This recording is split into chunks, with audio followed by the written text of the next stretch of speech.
नमस्कार, स्वागत है आप सभी का चैनल पर। और आज के वीडियो में मैं आपको अस्मिता मूलक विमर्श का अंतिम टॉपिक जो छूट रहा था, जो प्लेलिस्ट में अभी तक ऐड नहीं था, वो मैं आज आपको कराऊंगी। और ये आपको उसी प्लेलिस्ट में जो अस्मिता मूलक विमर्श हिंदी साहित्य की प्लेलिस्ट है आपके पेपर की, उसमें मैं ये वीडियो ऐड कर दूंगी। वहाँ पे आपको ये वीडियो मिल जाएगा। और वहाँ पे अन्य सारे वीडियो, सारे टॉपिक्स मैंने आपके सिलेबस के कवर कराए हैं। एक सिंगल टॉपिक है, ये छूट रहा था, तो ये भी मैं करा दे रही हूँ ताकि आपकी पढ़ाई में किसी भी तरह की कोई रुकावट पैदा ना हो। तो आदिवासी विमर्श जो टॉपिक है, आप सभी को पता है, अस्मिता मूलक विमर्श जो है वो 3 वर्गों में विभाजित करके पढ़ा जाता है। वैचारिकी है तो पहला उसमें आता है स्त्री विमर्श, जो कि स्त्री अस्मिता की बात करता है। अस्मिता से सीधा तात्पर्य होता है पहचान, है ना।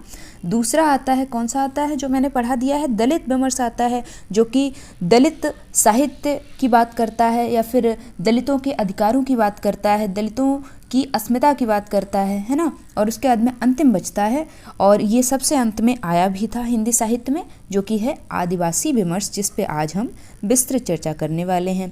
इसको अच्छे से मैं आपको पढ़ाऊंगी, बस ज़रूरी ये है, शर्त ये है कि आप मेरे द्वारा बताई गई चीज़ों को ध्यान से सुनिएगा। और जो नोट्स हैं ये तो मैं आपको टेलीग्राम चैनल पे उपलब्ध करा ही देती हूँ, तो उसमें आप निश्चिंत होकर सबसे पहले चीज़ों को ध्यान से सुनिए। और अगर साथ में नोट डाउन करना चाहते हैं कुछ पॉइंटर्स, तो वो आप कर सकते हैं, आप स्वतंत्र हैं। तो चलिए वीडियो को शुरू करती हूँ।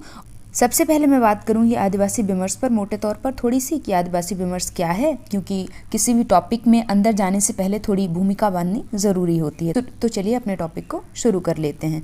और अस्मिता मूलक विमर्श का ये तीसरा विमर्श है, महत्वपूर्ण विमर्श है। लिखा है अस्मिता मूलक विमर्श या फिर अस्मिता मूलक हिंदी साहित्य में आदिवासी विमर्श, जिस पर आज हम चर्चा करेंगे, एक अत्यंत महत्वपूर्ण और प्रासंगिक धारा है। प्रासंगिक का अर्थ होता है रिलेवेंट। जो साहित्य पहले लिखा गया था, मान लीजिए 100 वर्षों पहले, 20 वर्ष पहले, 50 वर्ष पहले लिखा गया था, वो आज भी आज के समाज से कैसे रिलेवेंट है, कैसे रिलेट कर रहा है, तो उसको कहते हैं प्रासंगिकता, है ना। जो उन समुदायों, आदिवासी समुदायों की बात हो रही है, जो इंडियन ट्राइब्स हैं उनकी बात हो रही है, कि आवाज़ को सामने लाता है, यानी कि उनकी पहचान की बात करता है कि उनका भी अपना कुछ अस्तित्व है, कि उन्हें हाशिए पर नहीं धकेला जा सकता है, वो भी इंसान है हमारी ही तरह, है ना। जिन्हें लंबे समय तक मुख्य धारा के साहित्य और समाज में हाशिए पर रखा गया। जाहिर सी बात है, आदिवासी विमर्श तो सबसे अंत में आया ना।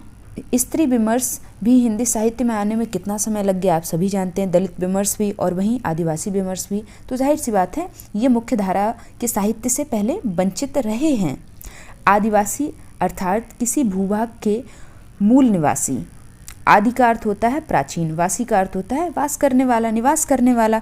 तो भूभाग के मूल निवासी, जिनकी अपनी विशिष्ट संस्कृति है, अपनी परंपराएं हैं, है ना, अपनी कुछ मान्यताएं हैं, भाषाएं हैं अपनी, और जीवन पद्धति इनकी अपनी होती है। इनका जो पहनावा है वो भी इनका अपना पहनावा है, अपने द्वारा निर्धारित पहनावा है।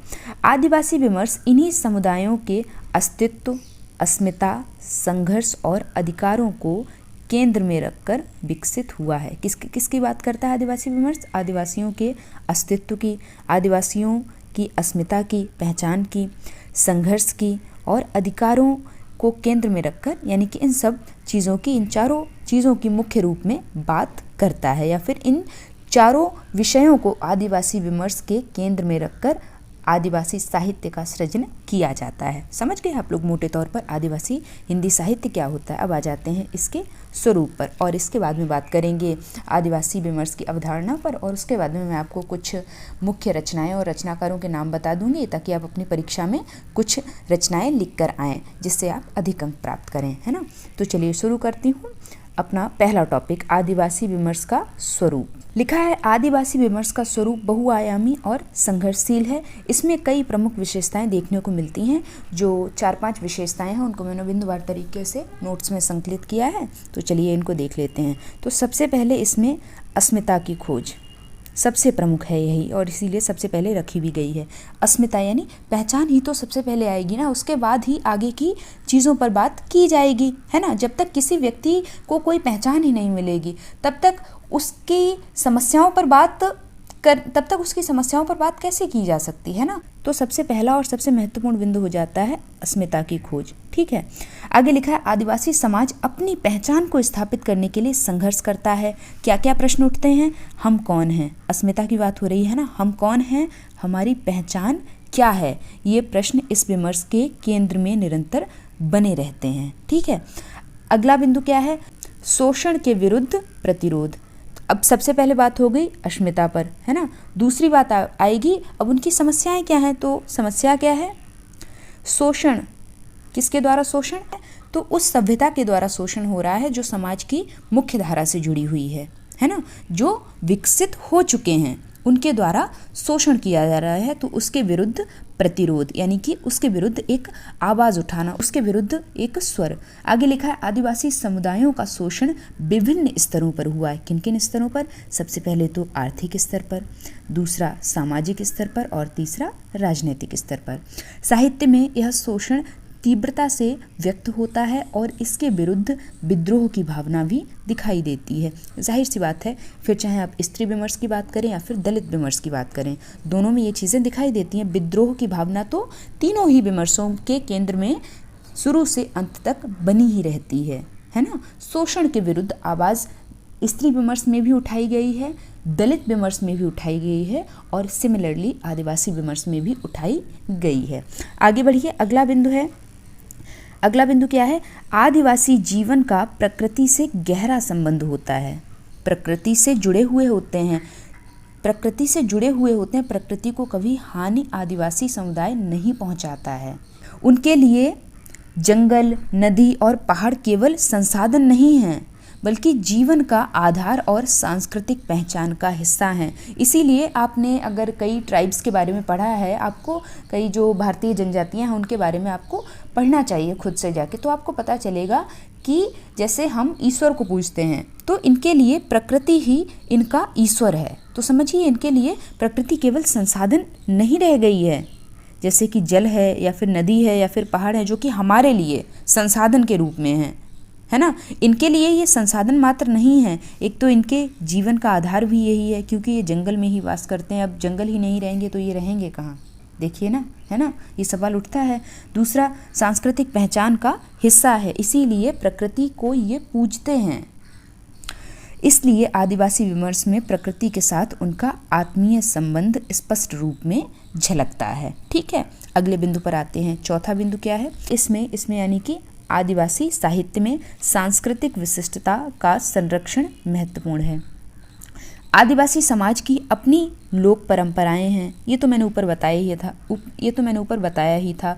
लोक परंपराओं में नृत्य आ जाएगा, गीत आ जाएगा, मिथक आ जाएगा। इनके अपने त्योहार हैं और अब त्योहारों को मनाने का इनका अपना ही अलग तरीका और रंग ढंग है, अपना अलग इनका पहनावा है, अपना अलग इनका खान पान है और अपने अलग इनके जीवन मूल्य हैं, जिन्हें यह विमर्श संरक्षित और प्रतिष्ठित करने का प्रयास करता है। कौन सा विमर्श? आदिवासी विमर्श।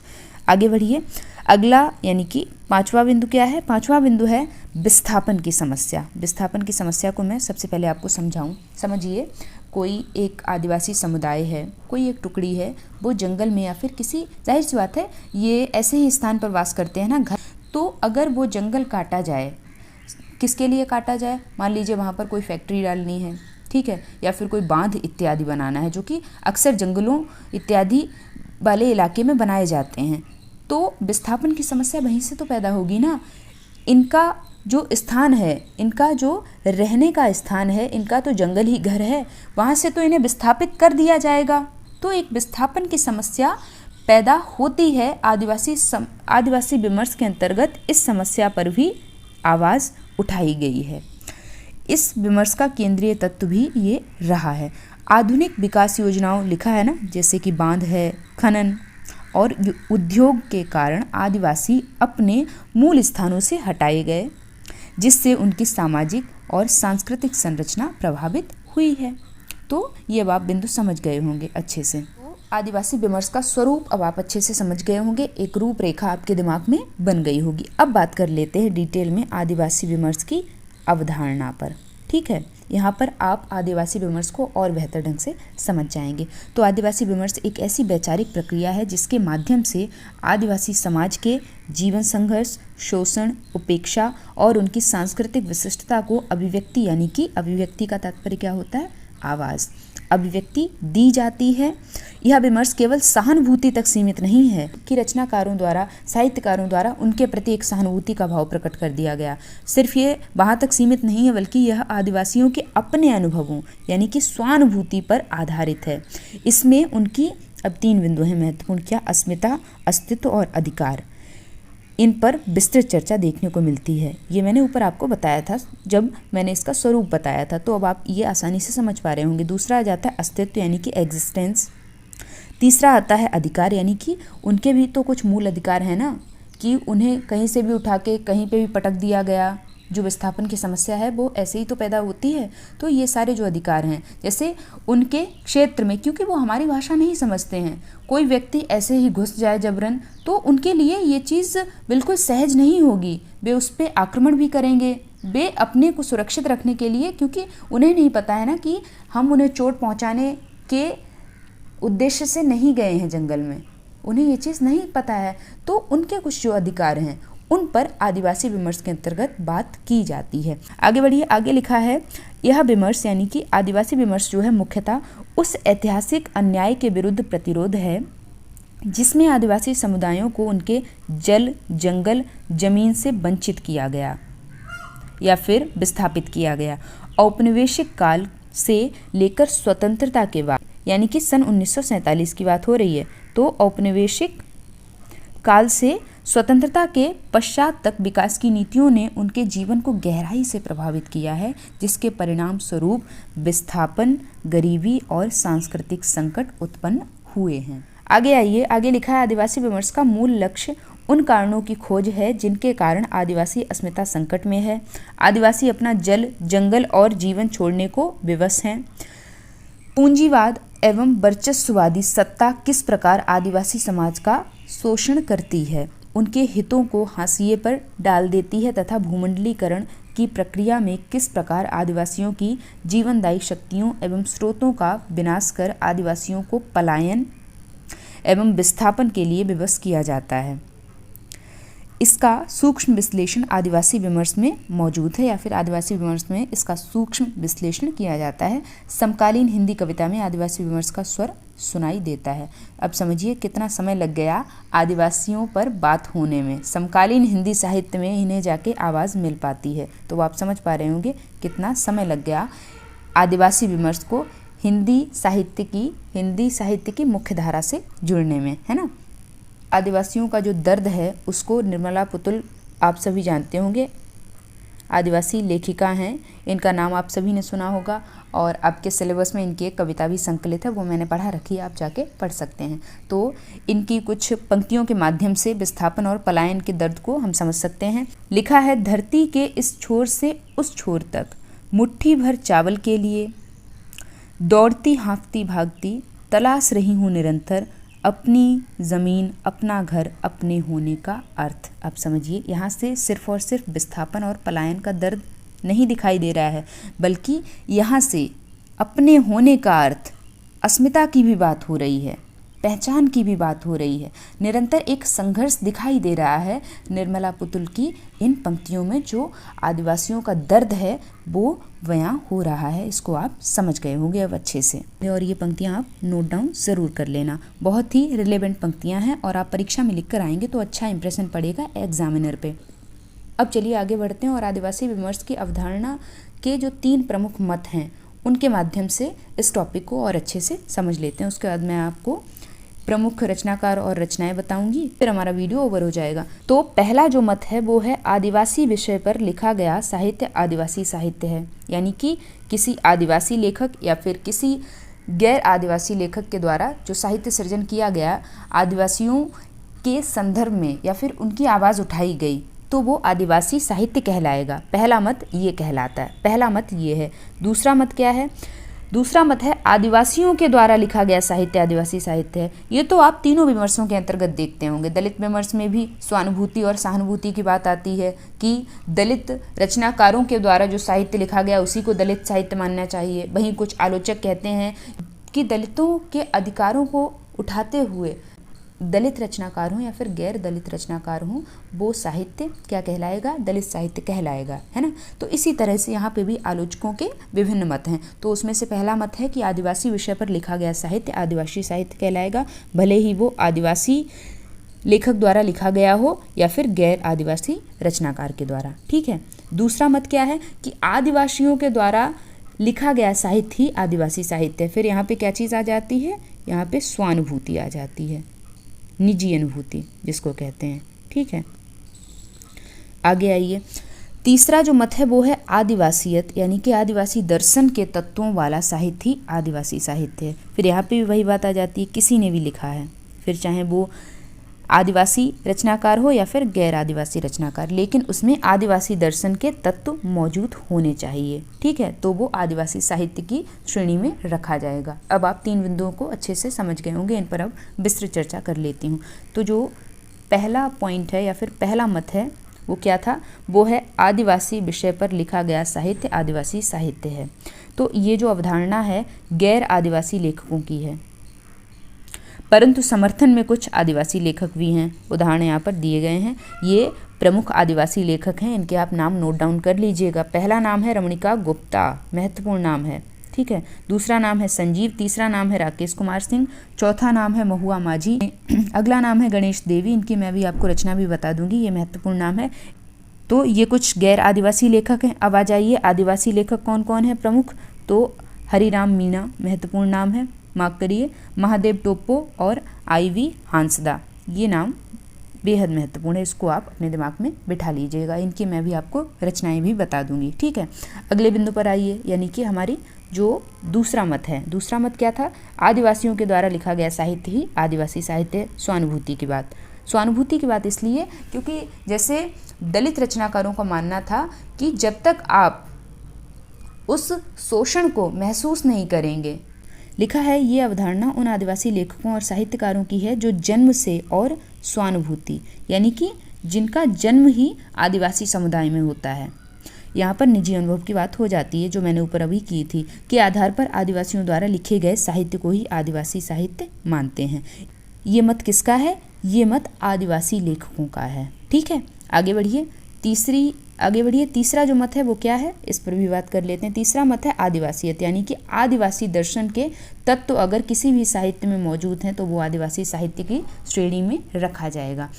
ये अवधारणा उन आदिवासी लेखकों की है जो आदिवासियत यानी कि आदिवासी दर्शन के तत्वों का निर्वाह करने वाले साहित्य को ही आदिवासी साहित्य के रूप में स्वीकार करते हैं। ठीक है, अब आप तीनों मतों को, तीनों धाराओं को अच्छे से समझ गए होंगे। मैं आपको कुछ रचनाएं बता दे रही हूँ और रचनाकारों के नाम जो कि ऊपर बताए थे, तो उनकी कुछ रचनाएं बता दे रही हूँ जो आप नोट डाउन कर लेना। इसके बाद हमारा टॉपिक खत्म हो जाएगा। ठीक है, क्लैरिटी तो आपको आ ही गई होगी इस टॉपिक पे।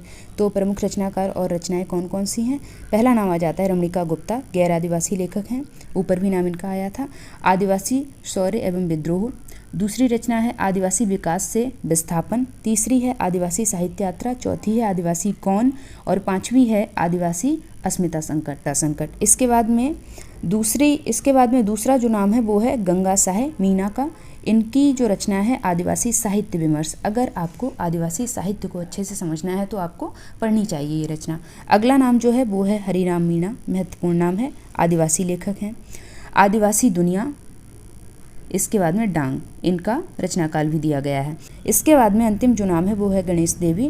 रचना है घुमंतू है पर चोर नहीं, घुमंतू आदिवासी विमर्श। ठीक है, अब आप ये रचनाएं नोट डाउन कर लीजिएगा। तो यहीं पे हमारा टॉपिक खत्म होता है। अब आपको क्लैरिटी तो आ गई होगी अच्छे से इस टॉपिक पे। बाकी अगर कोई डाउट या क्वेरी है तो कमेंट सेक्शन तो आपके लिए हमेशा ओपन रहता है। आप कमेंट करिए, आपको रिप्लाई भी मैं जनरली कर ही देती हूँ, तो इसमें कोई परेशानी की बात नहीं है। बाकी ये हमारे कुछ सोशल मीडिया प्लेटफॉर्म्स हैं, आप अगर जुड़ना चाहें तो जुड़ सकते हैं। चैनल को सब्सक्राइब तो आप ज़रूर ही कर लेना और अपने साथियों को भी चैनल से जोड़ लेना, क्योंकि ज्ञान बांटने से ही बढ़ता है, मैं हमेशा कहती हूँ। इसके बाद टेलीग्राम चैनल से जुड़ना मस्ट है, क्योंकि ये आपके काम की चीज़ है। यहाँ पे मैं बहुत सारा study material free of cost provide करा चुकी हूँ और भविष्य में कराती रहूँगी। तो टेलीग्राम चैनल से ज़रूर जुड़ जाना, ये आपके फ़ायदे की चीज़ है, मेरा यहाँ से कोई फ़ायदा नहीं है। बस मेरा हमेशा यही प्रयास रहता है कि मैं ज़्यादा से ज़्यादा आपकी मदद कर पाऊँ। बाकी अगर आप मुझसे व्यक्तिगत तौर पे जुड़ना चाहते हैं, कोई सुझाव लेना चाहते हैं, तो आप मुझसे इंस्टाग्राम पे भी जुड़ सकते हैं। इन सारे प्लेटफॉर्म्स की लिंक आपको डिस्क्रिप्शन बॉक्स में मिल जाएगी। ठीक है, तो चर्चा यहीं पे फिर समाप्त करती हूँ। पढ़ते रहिए, सीखते रहिए और खुद भी चैनल से जुड़िए, अपने साथियों को भी जोड़िए। वीडियो अच्छा लगता है, हेल्पफुल लगता है तो वीडियो को लाइक करके अपना प्यारा सा फीडबैक भी कमेंट सेक्शन में दे दिया करिए। Thanks for watching this video.